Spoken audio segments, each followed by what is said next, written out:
हल्ली social media open केलं ना की नॉनव्हेजच्या विविध रेसिपीज आपल्याला बघायला मिळतात, त्यांच्या चवीबद्दल चर्चा होते.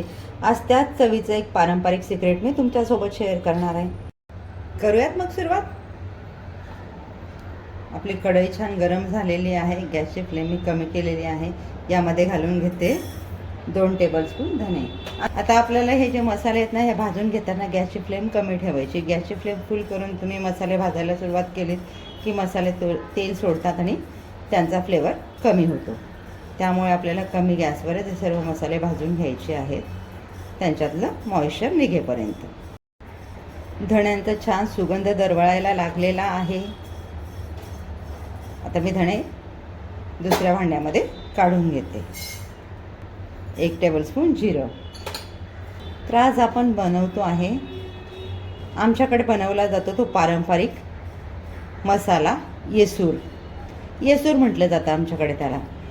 नॉनव्हेजच्या भाज्या बनवण्यासाठी आवर्जून आमच्याकडे येसूर वापरलं जातं. त्याच्याने भाजीला थिकनेस छान येतो, टेस्टही अप्रतिम येते. जिरंही आपलं छान भाजून झालेलं आहे. हे मसाले भाजायला फारसा वेळ लागत नाही. आपण तेल न घालता त्याला असेच भाजून घेतो ड्राय, त्यामुळे त्यांना वेळ लागत नाही, पटकन भाजून होतात. आता मी यामध्ये घालते 8 ते 10 लवंगा, 10 ते 12 काळे मिरे आणि दालचिनीचे तुकडे 2 ते 3. हेही आपल्याला हलके परतून घ्यायचे आहे. गावी बऱ्याचदा असं होतं की काही वेळेला सर्व साहित्य उपलब्ध नसतं, मग मोजक्या साहित्यामध्ये भाज्या बनवल्या जातात. त्यावेळेला येसूरचा वापर केला जातो. येसूर भाजीमध्ये घातल्याने भाजीची टेस्ट इतकी एन्हान्स होते ना, खूप छान लागते चवीला. आमच्या गावी सर्रास प्रत्येक घरात हा मसाला तुम्हाला बनवलेला मिळेल.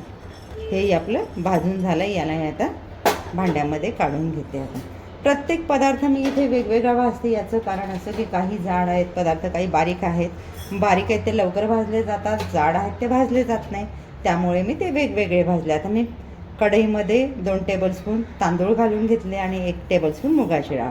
तुम्हाला मुगाच्या डाळच्या ऐवजी इथे गव्हाचा वापर केला तरी चालेल. 1 टेबलस्पून गहू देखील घेऊ शकता तुम्ही, पण मी मुगाच्या डाळीचा वापर केला आहे. आमच्या गावी ज्या पारंपरिक पद्धतीने बनवलं जातं त्याच पद्धतीने मी बनवते, पण काही ठिकाणी गव्हाचा देखील वापर केला जातो मूग डाळीच्या ऐवजी. हेही आपल्याला छान भाजून घ्यायचं आहे. तांदूळ आणि डाळी आपले हलके भाजून होत आलेले आहेत. काळ्या मसाल्याच्या ज्या रस्सा भाज्या बनवल्या जातात, व्हेज किंवा नॉनव्हेज, त्यामध्ये येसूरचा वापर करून बघा तुम्ही एकदा. टेस्ट इतकी छान येते ना. तुम्ही एकदा वापर केला की नेहमी त्या भाज्यांमध्ये याचा वापर करणार येसूर मसाल्याचा, ही खात्री आहे माझी. त्या भांड्यामध्ये काढून घेते. आता आपण घालतोय 1/4 कप चण्याची डाळ. काही ठिकाणी येसूर बनवलं जातं ना, त्यामध्ये आपण जे लिंबू खातो ना, ते लिंबाचा पाला देखील घातला जातो वाळून, म्हणजे टेस्टही छान येते आणि येसूरला कलरही छान येतो. डाळ आपली हलकी भाजून झाली, तिचा स्मेल यायला लागलेला आहे. मी ती एका बाजूला काढून घेते. ते जाळायचं नाही किंवा त्याचा रंगही जास्त बदलायला द्यायचा नाही. तर मी इथे घेतली 1 कप बाजरी. बाजरी आपल्याला मंद गॅसवर भाजून घ्यायची. एक गोष्ट लक्षात घ्या, आपण मसाले भाजायला सुरुवात केली तेव्हापासून आपल्या गॅसची फ्लेम ही कमीच आहे. ही सर्व प्रोसेस आपल्याला कमी गॅसवरच करायची आहे. बाजरीचाही आपला छान एक सुगंध दरवळायला लागलेला आहे. बाजरी आपली भाजून झालेली आहे. ती आता मी काढून घेते. आता इथे मी गॅस घालवून देते. आपली कढई तापलेली आहे. यामध्ये घालून घेते मी 3 ते 4 तेजपत्ते. कढई गरम आहे. तेजपत्ते पातळ असतात, ते आपले यावर हलके गरम होतील. तेजपत्ता आपला चुरा व्हायला लागला म्हणजे भाजून झालेला आहे. यालाही काढून घेऊया आपण. आता त्या मिक्स करून घेऊयात. याला छान गार होऊ देऊयात आणि मिक्सरला याचं बारीक वाटप करून घेऊया. ज्या पद्धतीने आपलं भाकरी चपाती बनवायचं पीठ असतं ना, त्या पद्धतीने.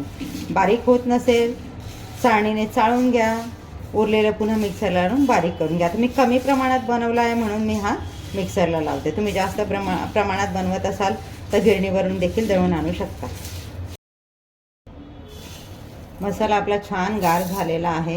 आता मी याला मिक्सरला वाटप करून घेते.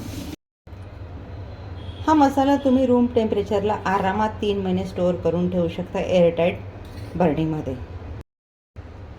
तयार आहे आपला चविष्ट चवदार असा व्हेज नॉनव्हेज भाज्यांची चव वाढवणारा पारंपरिक पद्धतीचा येसूर मसाला. आजची रेसिपी तुम्हाला आवडली असेल तर चॅनलला लाईक शेअर सबस्क्राईब करायला विसरू नका. भेटूयात पुढच्या व्हिडिओमध्ये अशाच एका छान रेसिपीसह. थँक्यू.